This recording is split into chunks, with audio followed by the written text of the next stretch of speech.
4.2 का question number second का first question. Second number का जो क्वेश्चन है वो ये कह रहा है कि निम्नलिखित को वर्ग समीकरण बनाना है या द्विघात समीकरण बनाइए। ठीक है, फिर देखिए कंडीशन नंबर फर्स्ट ये दी गई है यहां पर। इसमें कहा गया है कि एक आयताकार भूखंड का क्षेत्रफल 528 वर्ग मीटर है। क्षेत्र की लंबाई चौड़ाई के 2 गुने से एक अधिक है। हमें भूखंड की लंबाई और चौड़ाई ज्ञात करना है। समझना बात को, जैसा क्वेश्चन बुक में कह रहा है उसके हिसाब से तो हमें केवल वर्ग समीकरण बनाना है। क्लियर हुआ? लेकिन अगर हमारा क्वेश्चन प्रॉपर इतना आता है जितना ये बोर्ड पर लिखा है, तब आपको पूरा सॉल्यूशन करना है, क्योंकि इस क्वेश्चन में ये कह रहा है कि हमें भूखंड की लंबाई और चौड़ाई ज्ञात करना है। हम क्वेश्चन को सॉल्व करेंगे और बताएंगे कि बुक के अकॉर्डिंग आपको यहां तक सॉल्व करना है। लेकिन अगर क्वेश्चन केवल यहां से और यहां तक आ जाता है और पेपर में इतना ही आता है, तो हम क्या करेंगे, पूरा सॉल्व करेंगे। चलिए तो स्टार्ट करते हैं। सबसे शुरू में एक आयताकार भूखंड। आयताकार भूखंड का मतलब हमारा ये जो बोर्ड है ये आयत है, समझना। ये जो बोर्ड है आयत है। आयत में दो चीजें होती हैं, लंबाई और चौड़ाई। तो ये जो लंबाई और चौड़ाई होती है, क्लियर, यही चीज हम क्या करेंगे, मानेंगे। आयत की जो मेन पहचान ये है कि भुजाएं तो चार होती हैं, लेकिन आमने सामने की भुजाएं क्या होती हैं, बराबर। तो याद यहाँ पर दिखाई दे रहा है ये जो बोर्ड है, यहाँ ये वाली जो भुजा है, यानी यहाँ से लेकर के यहाँ तक की जो भुजा है ये वाली भुजा, और यहाँ से लेकर के यहाँ तक की जो भुजा है ये कैसी है, बराबर। सेम यहाँ से लेकर के यहाँ तक की भुजा की लंबाई और यहाँ से लेकर के यहाँ तक की भुजा की लंबाई, ये वाली और ये वाली कैसी है, बराबर है कि नहीं। तो यहाँ से हमें पता चलता है कि आयत की जो भुजाएं होती हैं, आमने सामने की भुजाएं ये कैसी होती हैं, बराबर होती हैं। नेक्स्ट आ जाते हैं। तो देखो सबसे पहले इस तरीके का एक खेत होगा। भूखंड का मतलब होता है भूमि का एक टुकड़ा।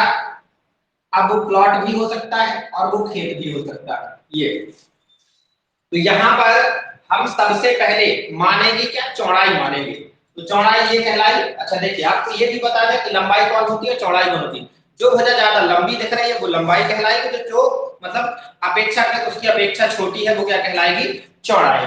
तो ये जो चौड़ाई को हम मान लेंगे x। क्लियर हो गया? तो यहाँ लिखते हैं अपन, माना कि आयताकार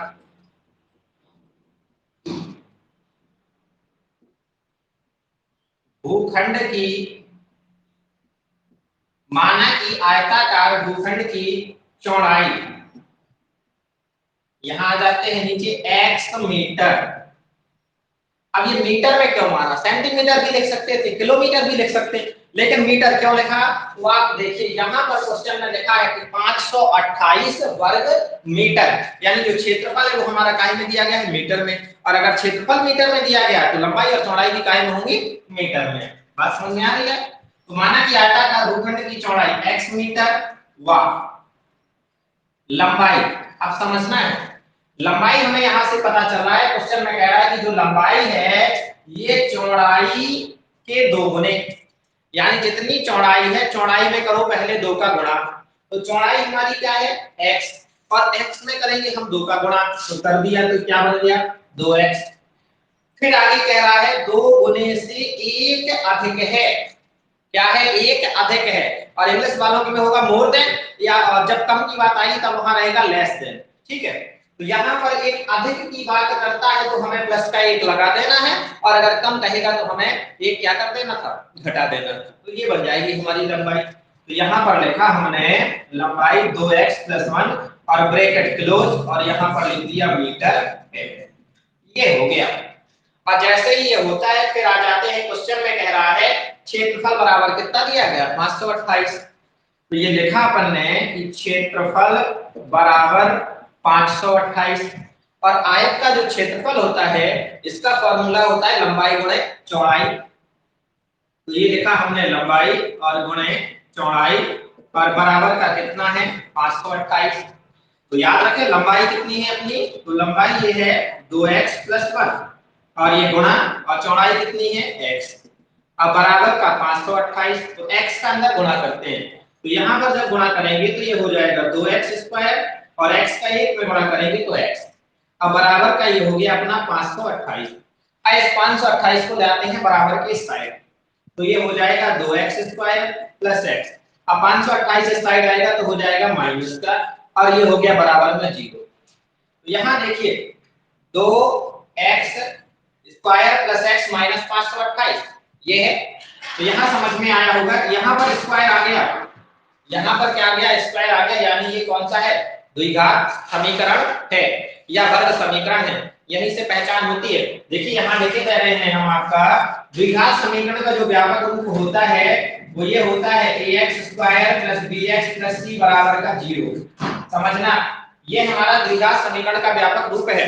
और द्विघात समीकरण के बाद अगर हम आपसे बोला जाए कि द्विघात बहुपद या वर्ग, जो बहुपद आता है द्विघात बहुपद होता है उसमें क्या होता है, बराबर में 0 नहीं होता है। क्लियर है? बहुपद अगर पूछा जाता है जो सेकंड चैप्टर में है आप पढ़ करके आए हैं, तो वो ये होता है द्विघात बहुपद का ये होता है व्यापक रूप, और द्विघात समीकरण का व्यापक रूप क्या होता है, इसी में बराबर में क्या लगा दिया, 0। तो आपका ये हो गया आंसर। लेकिन ये आंसर आपके बुक के अकॉर्डिंग हुआ जितना बुक में क्वेश्चन कह रहा था, क्योंकि बुक का जो अभी ऊपर एक लाइन लिखी रहती है वो हमने आपको नहीं लिखी, आपके सामने बुकें हैं तो आप देख रहे हैं, तो उसमें लिखा क्या है, उसमें लिखा है कि निम्नलिखित में हमें, देखिए मैं बता रहा हूं आपको, उसमें लिखा है कि निम्नलिखित स्थितियों को द्विघात समीकरणों में निरूपित कीजिए। केवल द्विघात समीकरण बनाना है यहां तक। लेकिन हमारा जो क्वेश्चन एग्जाम में आता है वो ऐसा आता है पूरा, तो हमें आगे क्या कह रहा है, भूखंड की लंबाई और चौड़ाई ज्ञात करना है। और जब लंबाई और चौड़ाई ज्ञात करनी है तो हम आगे चलेंगे, और आगे चलेंगे तो किस तरीके से चलेंगे, ये जो है इसे लिखा हमने, देखिए ये लिखा 2x² प्लस x माइनस 528 और बराबर का क्या कर दिया, 0।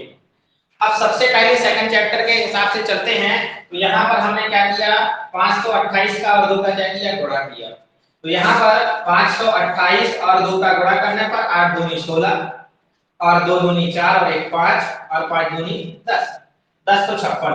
और फिर हमने इसके गुणनखंड किए, तो जैसे ही गुणनखंड किए तो 2 ये 5 आ जाएगा और ये 2 और ये आ, क्लियर। फिर 2 से काटा तो 2 दूनी 4 और 2 1 12 और 2 चौको 8, और फिर 2 से काटा तो 2 1 2 2 3 6 और 2 दूनी 4, अब फिर 2 से काटा तो 6 दूनी 12 और ये हो जाएगा 66। फिर हमने 2 से काटा तो हो जाएगा 33, और फिर 3 से काटा तो 11, और फिर 11 से तो 1। इस तरीके से हमने इसके क्या कर लिए, गुणनखंड। और जैसे गुणनखंड कर लेते हैं तो आप सब जानते हैं कि ये 2x² ज्यों का त्यों, फिर ये 528 भी ज्यों का त्यों, ये अब बराबर का 0। अब बचा क्या है, केवल x।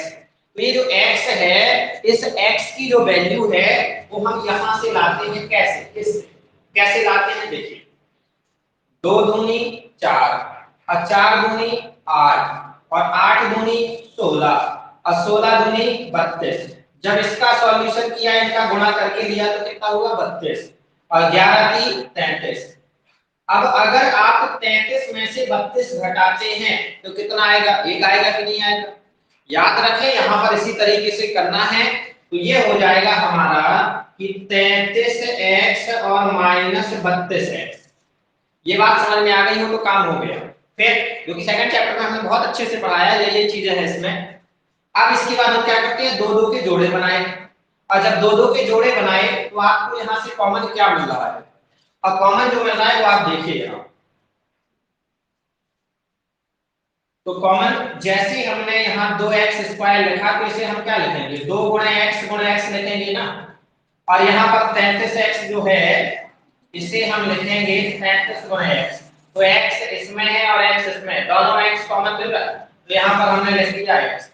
और जब x कॉमन लिया तो 2x² की जगह पर क्या बचा, 2x, तो यहाँ पर हमने लिखा 2x। फिर इसके बाद यहाँ क्या बचा, 33, तो 33 लिख दिया।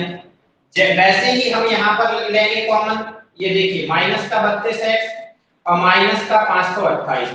तो जब माइनस का 32x लेते हैं तो इसको हम लिख सकते हैं, जब 32 के गुणनखंड करेंगे तो ये सीधा हमने कर दिया 2 गुणे 16, क्योंकि 16 दूनी 32, ठीक है।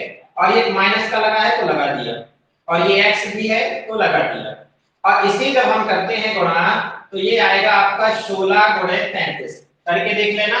16 गुणे 33 जैसे हम करते हैं तो ये आ जाएगा हमारा 528, और ये माइनस। अब देखना है आपको माइनस और माइनस कॉमन लेता है, ले लिया। 16 इसमें मिल रहा है, 16 इसमें मिल रहा है, ले लिया।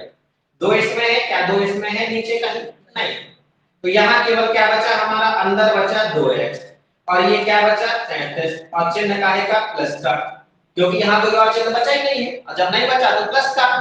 अब देखिए यहां तक जाने के बाद क्या होता है, इतना पहुंच गए, ये तो सेट, देखिए यहां तक आपका सिंपल था, फिर आपको लग रहा होगा कठिन, लेकिन जिसने सेकंड चैप्टर पढ़ा है उसे बिल्कुल कठिन नहीं लग रहा होगा। अब हम क्या करते हैं, ये और ये जैसा होना चाहिए हमने बताया था। अब इसे एक बार लिखा अपन ने, 2x + 33, सेकंड वाला हो गया x - 16 = 0। याद रखें यहाँ कोई चिन्ह नहीं होना चाहिए कि बीच में अगर चिन्ह आ गया तो गलत कर गए आप। फिर इस इन दोनों को हम अलग अलग बराबर में 0 करते हैं क्योंकि दोनों गुणा में है। तो देखें ये होगा 2x + 33 = 0 या x - 16 = 0। अब हम क्या करेंगे भाई, 2x, ये 33 जाएगा उस साइड तो माइनस का हो जाएगा, या x ये 16 जाएगा उस साइड तो काहे का हो जाएगा, प्लस का। अब ये 2 कहां आ जाएगा, नीचे, तो ये हो गया हमारा x = -33/2 या x = 16। अब समझना आपको, यहां से एक बात हम आपसे बता रहे हैं जो कि आपको याद करने वाली बात, बात याद करने मतलब रटना नहीं है, याद रखना है आपको बार बार, ये हर एक क्वेश्चन में काम आने वाला है। काम ये है कि जब इस तरीके के हम क्वेश्चन करेंगे तो जो बटे में संख्या है, अगर किसी संख्या बटे में आ जाती है तो हमें कदाचित उसे नहीं लेना है, छोड़ देना है, और माइनस में अगर आ जाता है तो भी हमें क्या करना है, छोड़ देना है। क्लियर। तो यहाँ देखिए ये तो दोनों दिख रहा है, ये माइनस में भी और बटे में, यानी ये वाला हम संख्या नहीं लेंगे। क्लियर। और यहाँ देखिए x बराबर कितना है, 16, तो x का मान क्या हो जाएगा, 16। तो यहाँ x हमने किसे माना था, ये चौड़ाई थी, और लंबाई हमारी क्या रही थी, 2x + 1। तो आगे चल करके हम लिखेंगे, अतः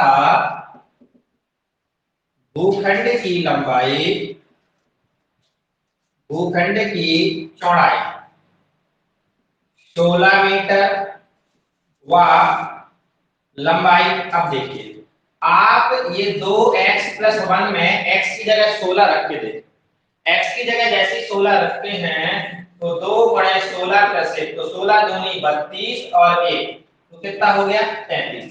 तो भूखंड की चौड़ाई 16 मीटर व लंबाई 33 मीटर है। ये हुआ हमारा आंसर। आपको समझ में आया कि नहीं आया। इस तरीके से ये हमारा एक्सरसाइज 4.2 का क्वेश्चन नंबर सेकंड का फर्स्ट क्वेश्चन कंप्लीट है। नेक्स्ट आते हैं सेकंड नंबर।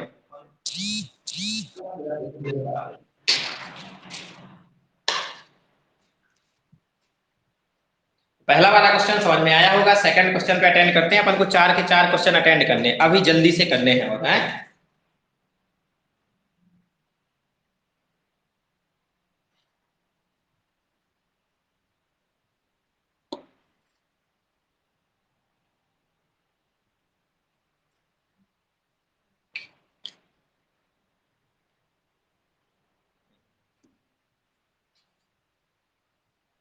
ये वाला स्क्रीनशॉट ले अभी तक आप लोगों ने ले लिया होगा। आगे चलते हैं नेक्स्ट।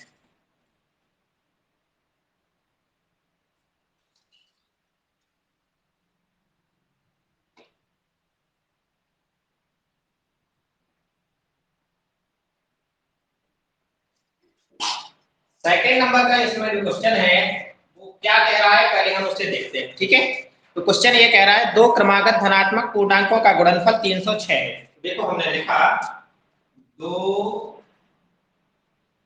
क्रमागत धनात्मक पूर्णांकों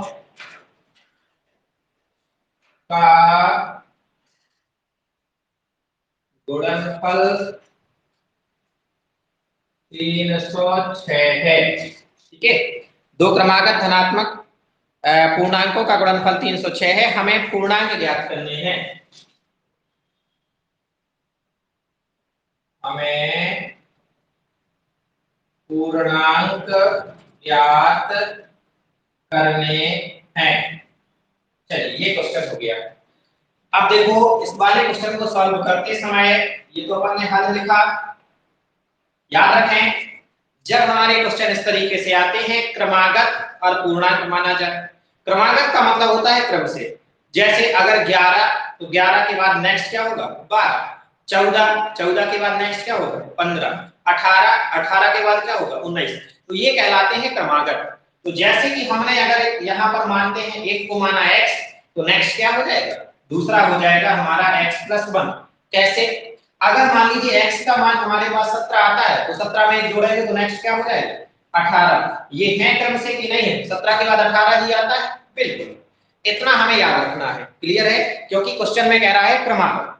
तो हम सबसे पहले लिखेंगे माना कि दो क्रमागत पूर्णांक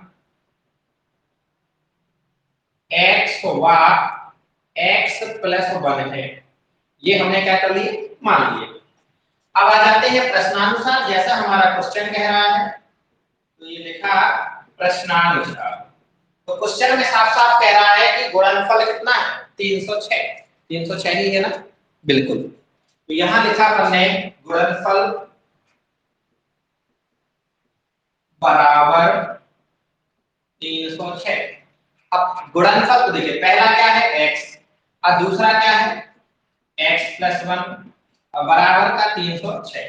x का x में गुणा करेंगे x का स्क्वायर और x का 1 में गुणा करेंगे तो क्या बन जाएगा x। अब बराबर का हो गया 306 और ये 306 आएगा बराबर के इस साइड, तो क्या हो जाएगा ये हो जाएगा हमारा माइनस का। अब बराबर में 0, सबसे पहले देखिए x का स्क्वायर आया, बिल्कुल आ गया, उसके बाद कोई दिक्कत नहीं बराबर में 0 है, ये आपका आंसर हो गया।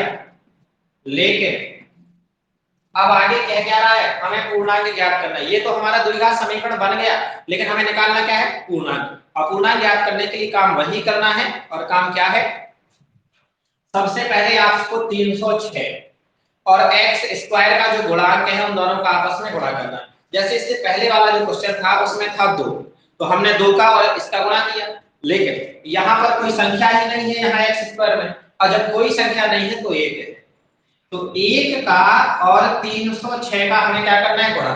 हाँ याद रखें इस माइनस से डरना नहीं है, इस माइनस का गुणा नहीं किया जाता, वो माइनस अपने स्थान पर रहेगा, ठीक है। तो यहाँ जब 1 का और 306 का गुणा करेंगे तो 306 एकम कितना हो जाएगा 306, और हम इसके गुणनखंड करते हैं तो 2 से काटा तो 2 एकम, यहाँ पर हो जाएगा 10 तो 2 पंचे 10, और यहाँ पर आ जाएगा 6 तो 6 की जगह आ जाएगा 2 तिहाई 6, फिर 3 से कटेगा तो 3 से जाएगा 3 5 15 और 3 एकम 3, और 3 से काटेंगे तो 17 3 51, और फिर लास्ट में आ जाएगा 17 से।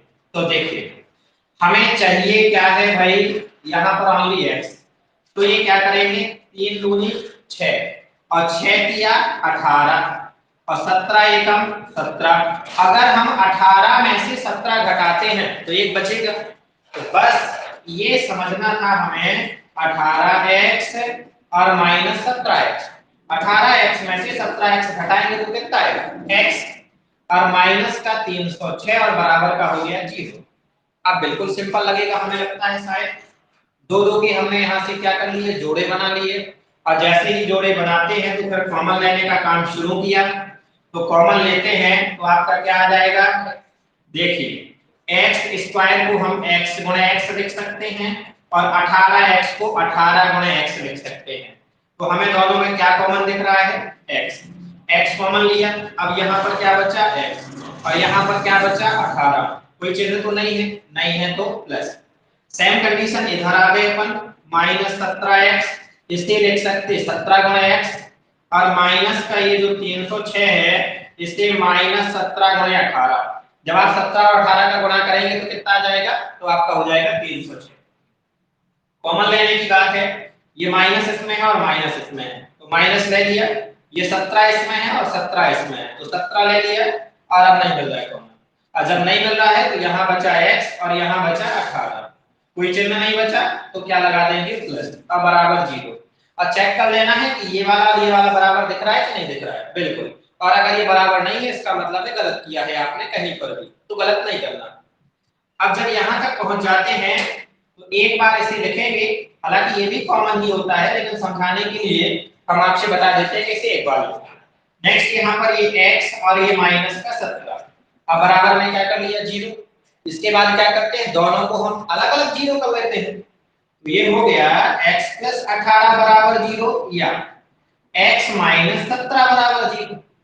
अब ये 18 बराबर के उस साइड जाता है तो काय का हो जाएगा माइनस का, तो x बराबर माइनस का 18 या ये 17 उस साइड जाएगा बराबर के तो काय का हो जाएगा प्लस का, क्योंकि इस साइड का है माइनस का।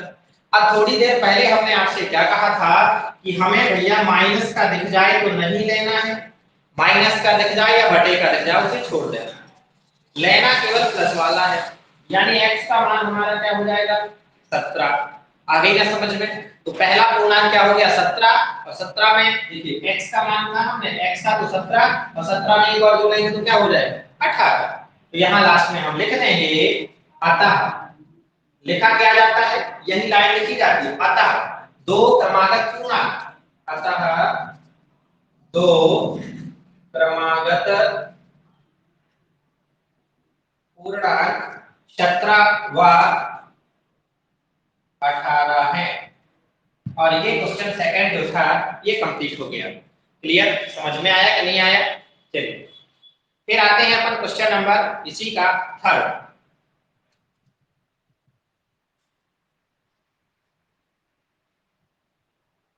क्वेश्चन नंबर थर्ड में कह रहा है रोहन की मां उससे 26 वर्ष बड़ी है। तो पहले बता दें और लिखते हैं, चलो स्क्रीनशॉट लो जल्दी से, टाइम लगाएं। हाँ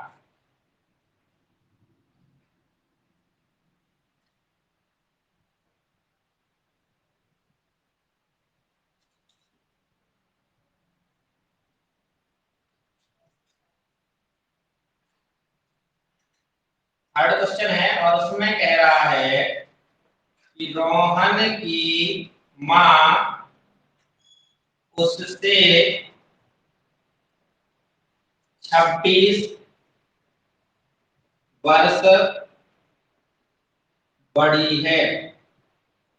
मतलब जितने वर्ष का रोहन होगा, यानी रोहन अगर 10 वर्ष का है तो उसकी माता जी कितनी है 10 + 26 बराबर का 36 साल की उनकी मम्मी है। सीधा सीधा है, रोहन जितने साल का है उससे मम्मी कितनी है 26 साल बड़ी है। तो रोहन की माँ उससे 26 वर्ष बड़ी हैं, उनकी आयु का गुणनफल देखिए उनकी कहा है।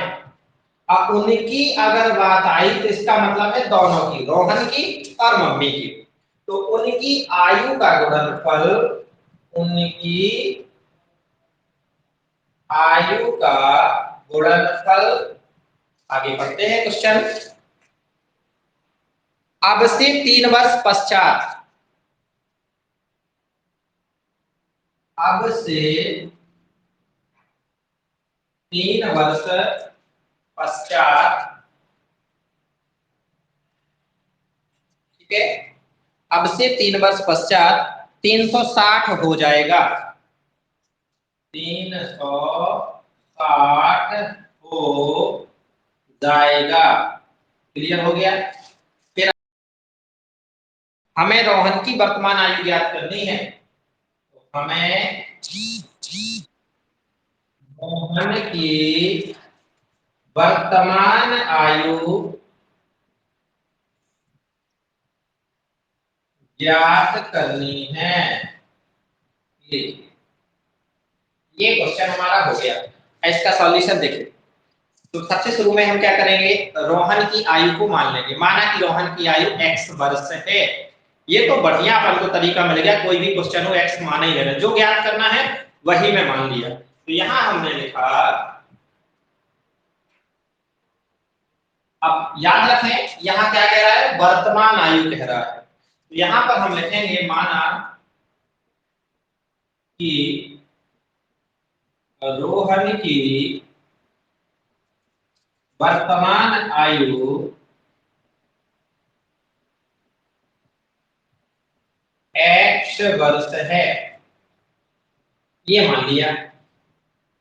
अगर इसकी जो वर्तमान आयु है x वर्ष है तो रोहन की मां की वर्तमान आयु क्या हो जाएगी x + 26, क्योंकि क्वेश्चन में साफ साफ कह रहा है कि उनकी जो मम्मी है वो कितनी है वो 26 वर्ष अधिक है, यानी 26 साल बड़ी है। ठीक है, तो उसकी मां की वर्तमान आयु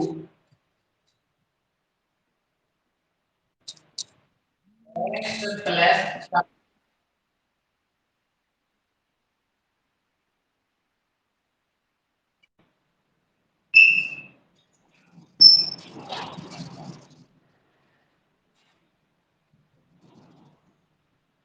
हाँ तो ये अपन ने क्या कर दिया, मान लिया उसकी मां की वर्तमान आयु x प्लस 26 वर्ष है।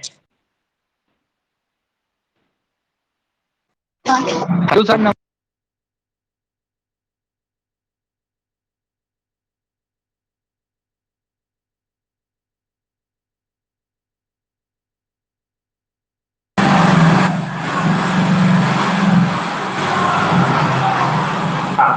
ये हमने क्या कर दिया, रोहन की वर्तमान आयु x वर्ष है तथा उसकी मां की वर्तमान आयु x प्लस 26 वर्ष है, ये मान लिया।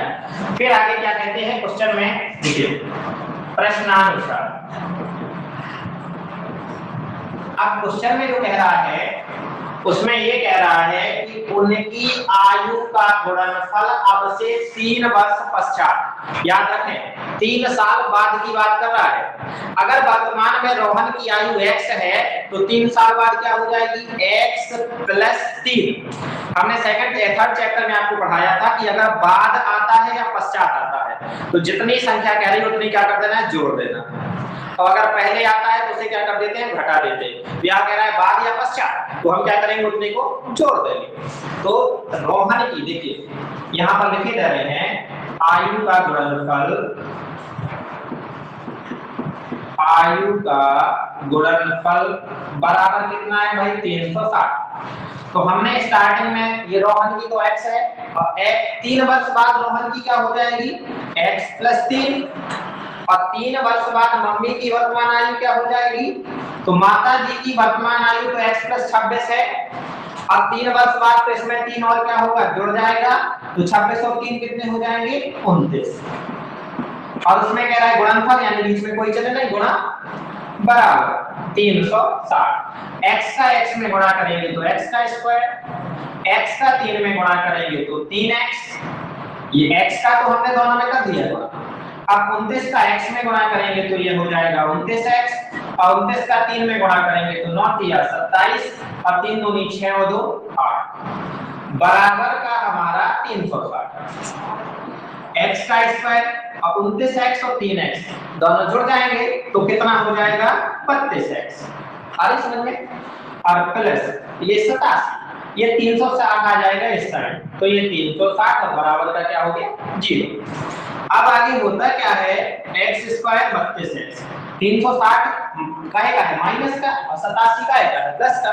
एक संख्या माइनस की है और एक संख्या प्लस की, तो पक्का है घट जाएंगे, तो घटेगा 360 में से घटा देगा तो 10 में से 7 जाएगा 3, और 16 में से 9 जाएगा तो 7, और 273, और चिन्ह लगता बड़ी संख्या तो माइनस, बराबर का 0। ये आपका आंसर हो गया। आप देखिए द्विघात समीकरण में x का स्क्वायर प्लस 32x माइनस 273 बन गया। अब हमें आगे क्या करना है, हमें रोहन की वर्तमान आयु ज्ञात करना है, और रोहन की वर्तमान आयु हमने क्या मानी, x, यानी हमें x का मान ज्ञात करना है। तो देखिए सबसे पहले काम वही करना है, ये 273 और यहाँ कोई संख्या नहीं है, और जब कोई संख्या नहीं होती है तो क्या होता है, 1 का और 273 का गुणा करना है। हमने आपसे मना किया है कि आपको यहाँ माइनस पे गौर नहीं करना है, माइनस ज्यों का त्यों लगा रहेगा। तो ये आ जाएगा अपना 273। अब इसे 273 2 से तो कटने वाला नहीं, तो 3 से काटते हैं, तो 3 से काटा तो 9 या 27 और 3 एकम 3। अब ये 3 से नहीं कटेगा तो फिर काहे से कटेगा, 7 से। तो 13 43 13 चौको 52 13 पना 65 13 78 और 13 7 3 के 91, और ये आ जाएगा 13। अब देखिए ये हमने लिखा x का स्क्वायर, ये कितना चाहिए भाई, 32। ये कैसे आ रहा है, तो देखो 13 का और 3 का गुणा किया हमने, याद रखना 13 का और 3 का गुणा किया तो 13 की 39, और अपने पास 7 का और 1 का गुणा किया तो 7 एकम 7। अब अगर आप 39 में से 7 को घटा दे रहे हैं तो कितना बचेगा? 32 बचेगा कि नहीं बचेगा? तो यहाँ पर हम क्या करते हैं, यहाँ पर हम लिखेंगे 39x और माइनस 7x। अब माइनस का अपना ये 273 बराबर 0। आगे ही यहीं से सॉल्व करते चले आए, दो दो के जोड़े बना लिए और जैसे दो दो के जोड़े बना लिए थोड़ा स्पीड बढ़ा रहे, यहाँ से कॉमन मिलेगा x, तो यहाँ बचेगा x और प्लस का यहाँ बचेगा 39 और यहाँ माइनस और यहाँ माइनस, तो माइनस इसमें x है लेकिन इसमें x नहीं है, तो यहाँ से हमें कॉमन मिलेगा 7। तो x और प्लस का कितना बचेगा? 39 बराबर 0। एक बार लिखेंगे हम x प्लस 39 और दूसरे नंबर x माइनस 7 और बराबर 0। तो ये हो गया हमारा x प्लस 39 बराबर 0 या x माइनस 7 बराबर 0।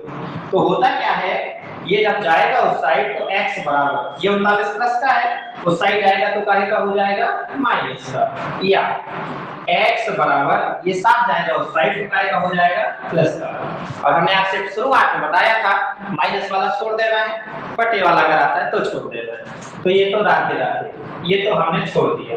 x बराबर क्या है? 7। तो रोहन की वर्तमान आयु क्या है? 7 लिखते हैं। अतः रोहन की वर्तमान आयु 7 वर्ष है। लीजिए, ये हमारा क्वेश्चन क्या हो गया? कंप्लीट हो गया। नेक्स्ट आ जाते हैं क्वेश्चन नंबर 14। तो फटाफट इसका स्क्रीनशॉट लीजिए भाई, टाइम ना लगाएं और आगे भी बढ़ना है अपन को। हाँ ले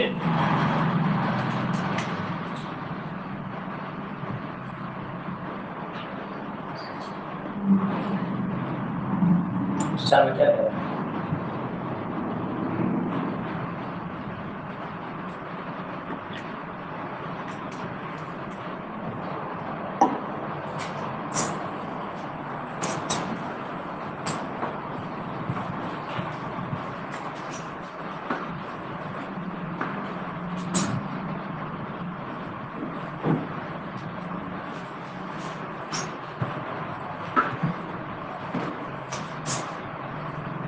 लास्ट क्वेश्चन है और ये क्वेश्चन चौथा, ठीक है? देखो क्वेश्चन में ये कह रहा है एक रेलगाड़ी 480 किलोमीटर दूरी की चाल से, अच्छा 480 किलोमीटर की दूरी समान चाल से तय करती है। एक रेलगाड़ी 480 किलोमीटर की दूरी समान चाल से तय करती है।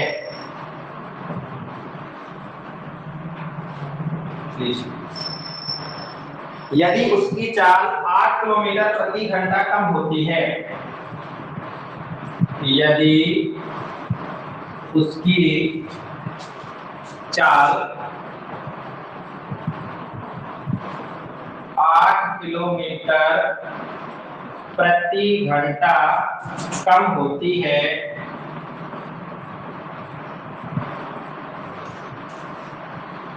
तो वह उस दूरी को तय करने में, तो वह उस दूरी को तय करने में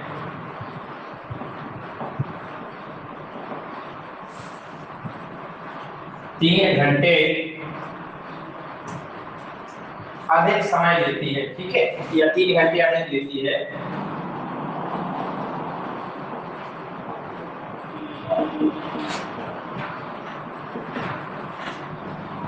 हमें रेलगाड़ी की चाल ज्ञात करनी है।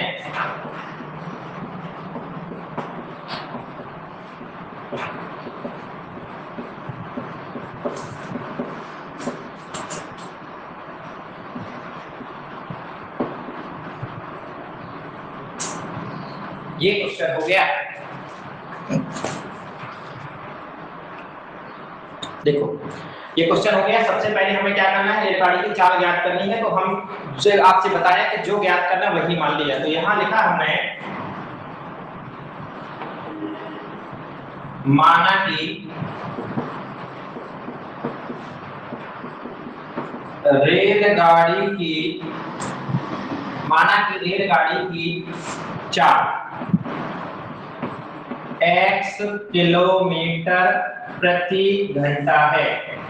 अब देखिए समझना है, ये जो चाल है, चाल का मात्रक होता है, SI मात्रक होता है किलोमीटर प्रति घंटा।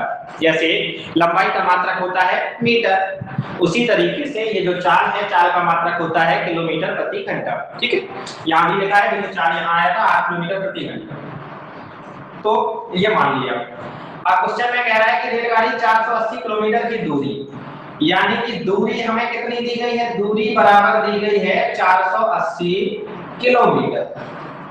समान चाल से क्या करती है, वो तय करती है। अब देखना, तो हम क्या करेंगे, 480 किलोमीटर दूरी तय करने में लगा समय बराबर जो होगा वो निकल करके आएगा 480/x। कैसे, हम आपसे यहाँ लिखे दे रहे हैं, यहाँ ब्रैकेट में लिखे दे रहे हैं, क्योंकि समय बराबर दूरी और बटे 4, ये फॉर्मूला याद कर लेना, आगे काम आएगा। 480 बटे हमने क्या कर दिया x, क्योंकि दूरी क्या है 480 और समय जो चाल है वो कितनी है x। लेकिन आगे क्वेश्चन में क्या कह रहा है, यदि उसकी चाल 8 किलोमीटर घंटा कम हो जाती है, चाल क्या हो जाती है 8 किलोमीटर घंटा। देखना, चाल में कमी होने पर,